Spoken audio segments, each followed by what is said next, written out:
ठीक है। अच्छा सर साहब, इतने मुफस्सल तज्ज़िये में आपने बता दिया कि मोटिव्स क्या थे जंग के और बैक एंड पे क्या चल रहा था। जैसा आपके तज्ज़िया है इसके मुताबिक ईरान को 2 दिन पहले इन्फॉर्म किया गया, जिसके बाद उन्होंने अफज़ूदा यूरेनियम को किसी और ठिकाने पे मुंतकिल किया। फिर 2 हफ्तों की विंडो डोनाल्ड ट्रंप की तरफ से दिए जाना और फिर उसके बाद बमबारी कर देना, ये भी बहुत हैरानकुन था, जैसे वो डिसेप्शन चला रहे हैं। आपने कहा कि इसके पस मंज़र में हमें मिशन रेस्क्यू बेंयामिन नेतन्याहू दिखाई देता है, तो दूसरी तरफ आपने ये भी कहा कि ईरानी रजीम जो है वो बच गई, रजीम चेंज नहीं हो सकी। जो असल मकसद था इस जंग को छेड़ने का, वो अभी तक की रिपोर्ट्स के मुताबिक वो पहले से मजबूत हुई है। वहाँ बाकायदा क्रैकडाउन चल रहा है, अरेस्ट हो रही हैं और सजाएं दी जा रही हैं काली भेड़ों को, छुपे हुए गद्दारों को ढूंढा जा रहा है। और खामेनाई का जिस तरह से खिताब सामने आया ईरानी रहबर आला का, उससे तो ये लगता है कि वो पहले से ज़्यादा मजबूत हुए हैं। और उसका इंदिया इस तरह मिलता है कि ईरानी पार्लियामेंट ने मुतफिका तौर पर यानी 222 वोट्स हक में पड़े और उसके खिलाफ 0 वोट्स। इस वोटिंग के साथ उन्होंने एक करारदाद पास की कि अब वो IAEA से बिल्कुल ताउन ही नहीं करेंगे, उनके इंस्पेक्टर्स को रसाई तक नहीं देंगे उन लोकेशंस की जहां उन्होंने यूरेनियम अफजूदा करने के लिए रखा है। तो मेरा सवाल आपसे ये कि आपने बताया ट्रंप को जो चाहिए था वो उन्हें मिला, प्रेसिडेंट ट्रंप को, और दूसरी तरफ बेंयामिन नेतन्याहू को जो चाहिए था वो उन्हें मिला। आपको नहीं लगता कि it's a win win for everyone, ये ऐसी जंग थी? नहीं, देखिए, जंग के अंदर लूजर्स और विनर्स तो होते ही हैं। मगर जैसे मैंने कहा कि कुछ ऑब्जेक्टिव्स पूरे हुए हर एक के, और कुछ नहीं हुए। मगर जो रियल इशू है ना, वो ये है कि अब आगे क्या होगा। आगे ये हार जीत की बात नहीं है, आगे ये है कि अमेरिका ये चाहता है, जो कि अमेरिका की जीत होगी या डोनाल्ड ट्रंप की जीत होगी अगर उसको मिलती है, कि हम्म। ईरान को कंपेल कर दिया जाए कि जी वो अब बिल्कुल यूरेनियम एनरिचमेंट नहीं करेगा, अच्छा। और ये डील की जाए। और ईरान का ये कहना है कि हम इंस्पेक्टर्स को भी अलाउ करेंगे अगर डील होती है तो, मगर हम अपनी इनरिचमेंट को खत्म नहीं करेंगे। अलबत्ता ये कि जैसे पहले हमने वेपन्स ग्रेड इनरिचमेंट तक नहीं की थी, अभी भी नहीं करेंगे। अच्छा। और ये बाय द वे ये अमेरिका भी तस्लीम करता है कि 2003 के बाद जब तक ये अग्रीमेंट थी, और उसके बाद भी जब ये हुआ तो ईरान ने कोई खास इनरिचमेंट नहीं की। ये जो 60% की बात हो रही है, ये प्रोपेगेंडा हो रहा है ईरान के खिलाफ कि उन्होंने 60% बना ली, ये उसी किस्म की ड्रामा है कि जी वो जो 10 साल 15 साल से 20 साल से चल रहा है कि 6 महीने के बाद ये न्यूक्लियर वेपन बना लेंगे। अच्छा। मैं ये समझता हूँ कि ऐसी सिचुएशन नहीं है। अलबत्ता ये है कि ईरान अगर चाहे तो उन्होंने इतने इन्वेस्टमेंट कर ली है यूरेनियम की कि वो बना सकते हैं। मे बी उन्हें 6 महीने लग जाए या साल लग जाए अगर आज फैसला हो। मगर मैं समझता हूँ जो अग्रीमेंट आने वाली है उसमें ना ईरान की पूरी बात मानी जाएगी, ना अमेरिका की पूरी बात मानी जाएगी। अमेरिका की पूरी बात ये होगी कि खत्म, ऑल एनरिचमेंट खत्म, all plants locked up, inspectors हर जगह पे। और ईरान का ये होगा कि नो, एनरिचमेंट पीसफुल पर्पसेस के लिए होगी, आपकी इंस्पेक्शंस और सख्त कर दें, दैट्स फाइन, हमें कोई इतराज नहीं है, बिकॉज हमारे इरादे ठीक नेक है, हम नहीं बनाना चाह रहे। हम्म। मगर हमारे से सैंक्शंस जो हैं, जो हमारी इकोनॉमी को जिन्होंने डिसरप्ट किया हुआ है और टाइट किया हुआ है, और हमें बड़ी सख्त तकलीफ है, हमारे ऊपर जो सैंक्शंस हैं specially on the export of oil, वो खत्म किए जाए। तो आई थिंक असली जो गेम है वो वहां जाएगी कि ईरान को अब कितनी सहूलत मिलती है for not reverting back to a full fledge nuclear enrichment process. तो उसके अंदर यही होगा कि डोनाल्ड ट्रंप ये कहेगा कि देखिए I am a man of peace, मैंने 2 जंगें रोक दी, अब मैंने ईरान के साथ भी एक डील थी वो खैर कैंसिल करके उससे बेहतर डील कर ली। और वो बेहतर डील ये है कि ईरान जो है वो अब इन्वेस्टमेंट जो है वो बिल्कुल बहुत कम करेगा और हम इसको सेट करके रखेंगे।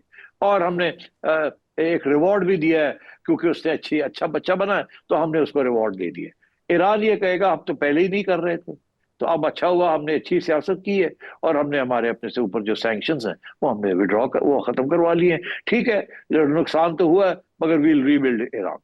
तो इस किस्म की बातें दोनों तरफ से चलेगी आगे। मेरा ख्याल है ये महीने के 1 महीना लगेगा नेगोशिएशंस में, अच्छा। और ये न कोई अग्रीमेंट हो जाएगी between America and Iran on the nuclear enrichment thing, और एक नई अच्छा। डील आ जाएगी। ठीक है। अलबत्ता जहां मुझे फिक्र है और खतरा जो है, जो वो मैंने पहले भी इजहार किया था, मैं फिर कर रहा हूँ कि इसराइल की यही कोशिश होगी कि इसको डिरेल किया जाए, किसी न किसी जगह पे गन डाला जाए, कोई फॉल्स फ्लैग ऑपरेशन किया जाए, और फिर से लड़ाई झगड़े जो है डिस्टेबलाइजेशन की मुहिम चलाई जाए। लेकिन सेठी सो साहब, जिस बिकॉज लहजे में नेतन्याहू डोनाल्ड के ट्रंप ने बेंयामिन नेतन्याहू के बारे में या इसराइल के बारे में बात की, जब इसराइल की जानिब से टैक्स किए गए, आपको लगता है उसके बाद इसराइल कोई ऐसी जुर्रत करेगा? कर सकता है, क्योंकि नेतन्याहू देखिए ना, ये समझना कि नेतन्याहू जो है बिल्कुल पपेट है अमेरिका का, इट्स नॉट ट्रू। कुछ लोग तो कहते हैं Donald Trump is a puppet of the Israeli lobby. तो इसलिए you have to be careful, ये ब्लैक एंड व्हाइट नहीं है। नेतन्याहू के पास भी स्पेस है गन्स डालने की, और डोनाल्ड ट्रंप के पास भी स्पेस है टाइट करने की। मगर ये कि एक बिल्कुल दूसरे को ऑर्डर करे या दूसरा ओबे ना करे, ऐसे नहीं। ये पॉलिटिक्स के अंदर फ्लूइडिटी होती है, लोग अपनी ऑटोनॉमी जो है वो इमीडिएटली नहीं देते। तो मैं समझता हूँ कि नेतन्याहू की सर्वाइवल जो है वो वाला इशू जो है, बिकॉज ऑफ दैट उसके ऊपर फिर कहीं ना प्रेशर आया, अदालतों ने उसको घेर लिया, उसको लगा कि मेरी छुट्टी हो, फिर कोई तो कोई गड़बड़ कर देगा, कोई फॉल्स फ्लैग करके और फिर शुरू कर देगा, कहेगा देखे देखे देखे ये किया वो किया। अभी अभी आपने देखा कि हमास ने एक अटैक की है, और वहां इजरायली सोल्जर्स मार दिए। तो कल को ये फिर से ना ये शुरू हो जाए कि देखिए जी, ईरान की प्रॉक्सीज जो हैं वो अभी भी बड़ी एक्टिव हैं, और ये ईरान नहीं बाज आ रहा, और ये रेवोल्यूशनरी गार्ड जो हैं ये अभी भी लगे हुए हैं ये ड्रामे करने, और हमास और हिजबुल्लाह को सपोर्ट कर रहे हैं, अब हमारे बंदे मार दिए। So you know Israel can do anything, any false flag. इसलिए मैं समझता हूँ ये भी जो रोड आगे जो है ना वो बड़ा बम्पी रोड है, it's not going to be smooth.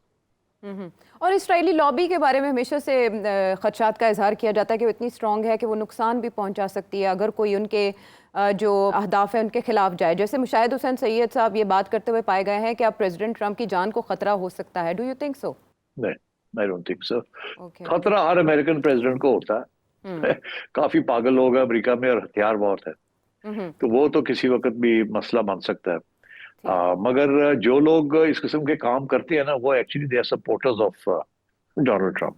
ठीक है। वो जो राइट विंग ग्रुप्स है ना वो उस किस्म के लोग होते हैं जो करते हैं। इसलिए मेरा ख्याल है कि डोनाल्ड ट्रंप को खतरा तो नहीं है उस किस्म का। मगर देखिए एज आई सेड अमेरिका में तो सभी को खतरा है, इतने गन्स हैं वहाँ, और इतने गुस्से वाले लोग हैं, और इस किस्म के हर दूसरे दिन वहाँ स्कूलों के ऊपर बच्चों के ऊपर हमले हो जाते हैं, जी। सड़कों के ऊपर हो जाता है। So you can never rule out assassination of an American president. So Sethi साहब, आप ईरान के लिए माशी पाबंदियां हटने को कैसे देख रहे हैं? ऐसे चांसेस हैं कि मुज़ाकरात के दौरान ईरान के पॉइंट ऑफ व्यू से ये बात की जाए? जी बिल्कुल, मेरा ख्याल है होगी। ऑलरेडी ट्रंप ने इंडिकेट किया है कि हमें कोई इतराज नहीं है अगर ईरान जो है चाइना को तेल बेचे। चाइना सबसे बड़ा ईरान का बायर है ऑफ ऑयल, हालांकि एम्बार्गो है, मगर और ईरान खुफिया तौर पे वो चाइना को देता है।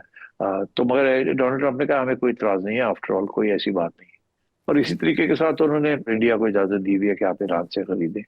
तो मेरा ख्याल है कि आहिस्ता आहिस्ता ये सैंक्शंस जो हैं ये डोनाल्ड ट्रंप जो है will ease the sanctions. To the show. अच्छा सेठी साहब, फाइनल क्वेश्चन, ईरान, अमेरिका और इजराइल के दरमियान जो कुछ हुआ उससे रिलेटेड, कि 2 हफ्तों का एक विंडो दी बातचीत के अमल को जगह देने के लिए, और उस दौरान ये हमले हो गए और उसके बाद सीज़ फायर फतह का ऐलान कर दिया गया। मुझे आपसे ये जानना है कि फील्ड मार्शल आसिम मुनीर साहब की एक बार फिर प्रेसिडेंट डोनाल्ड ट्रंप ने तारीफ़ की है खुले बंदों। आप क्या समझते हैं इस सारे अरसे में किस मुल्क ने क्या किरदार अदा किया? स्पेशली पाकिस्तान के पॉइंट ऑफ व्यू से देखें, आज भी पाकिस्तान ईरान के साथ खड़ा दिखाई देता है, यकजहती का इजहार खुलेआम किया जा रहा है, और दूसरी तरफ सऊदी अरब या मिडल ईस्ट की जो स्टेट्स हैं उन्होंने क्या किरदार अदा किया सारे अमल के दौरान? देखिए इस वक्त तो पाकिस्तान की पोजीशन बड़ी स्ट्रांग है, और अपना मौकफ जो है जनरल साहब ने अमेरिकन प्रेसिडेंट तक पहुंचाया है, और वो तारीफ उनसे सुनी है। तो मैं समझता हूँ हमें इसके ऊपर क्या तबसरा करने की जरूरत है। इंडिया के तबसरे आप सुन लें, वहां तो तकलीफ बड़ी सख्त हो रही है। वो तो मेल्ट डाउन हो गया, वहां तो मर गए बेचारे, ये हुआ क्या उनके साथ। वो तो समझ रहे थे कि उनकी दोस्ती है नरेंद्र मोदी की, और मगर वहां तो बिल्कुल उल्टा हो गया है, और वो सर चकरा गए उनके। और घर में ऐसे हुआ है कि जनरल साहब और तकड़े हो गए, और सारी कौम इस वक्त उनके पीछे खड़ी है, बिकॉज 2 बहुत सीरियस क्राइसिस से पाकिस्तान निकला है, एक इंडिया पाकिस्तान और अब ये ईरान क्राइसिस। इसमें वो उन्होंने अपना प्रिंसिपल मौकफ भी रखा है, और एक रोल भी अदा किया है in getting a cease fire and getting the 2 sides to start negotiating. इसीलिए आपने देखा, जैसे मैंने कहा था आपको, कि वॉशिंगटन के बाद जनरल साहब कहीं और जाएंगे रास्ते में और फिर पाकिस्तान आएंगे, और ऐसे ही हुआ कि वो टर्की चले गए, और जहाँ के OIC की मीटिंग हो रही थी। और हालांकि इसाक डार साहब थे, उन्होंने बहुत वहाँ मेहनत से काम किया हुआ था, काफी पॉजिटिव रोल डार साहब का रहा है, और आपने देखा उनकी रिसेप्शन भी बड़ी जबरदस्त थी। मगर मेरा ख्याल है कुछ ऐसी बातें होती हैं जो कि आर्मी चीफ जब बात करते हैं बिहाइंड द सीन्स, कर्टन्स के पीछे, तो उनकी ज्यादा अहमियत होती है।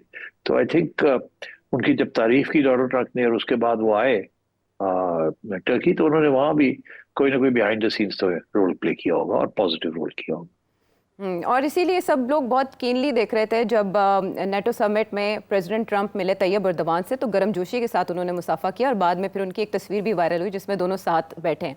अब इनके लोग डॉट्स कनेक्ट कर रहे हैं कि ये चल क्या रहा है, लेकिन किसी को समझ नहीं आ रही। सिर्फ सब सऊदी अरेबिया के ज़िम्मे में स्पेशली शुक्रिया अदा करना प्रेसिडेंट ट्रंप की जानिब से, क्या रोल सऊदी अरेबिया का रहा होगा? देखिए, सऊदी अरेबिया का रोल बड़ा पॉजिटिव रहा है। एक तरफ तो उन्होंने इसराइल का सपोर्ट नहीं किया, हालांकि उन्होंने इब्राहिम अकॉर्ड के ऊपर तय किया, फैसला किया था कि सपोर्ट करेंगे, मगर इस किस्म की टर्निंग पॉइंट पे वो अपनी आवाम के जो जज्बात थे उनके साथ उनके रूलर्स MBS खड़े रहे, और उन्होंने इसराइल को सपोर्ट नहीं किया, which is saying quite a big thing, you know, because सबसे बड़ा मोहरा जो है वो तो सऊदी अरेबिया है इस सारी गेम के अंदर।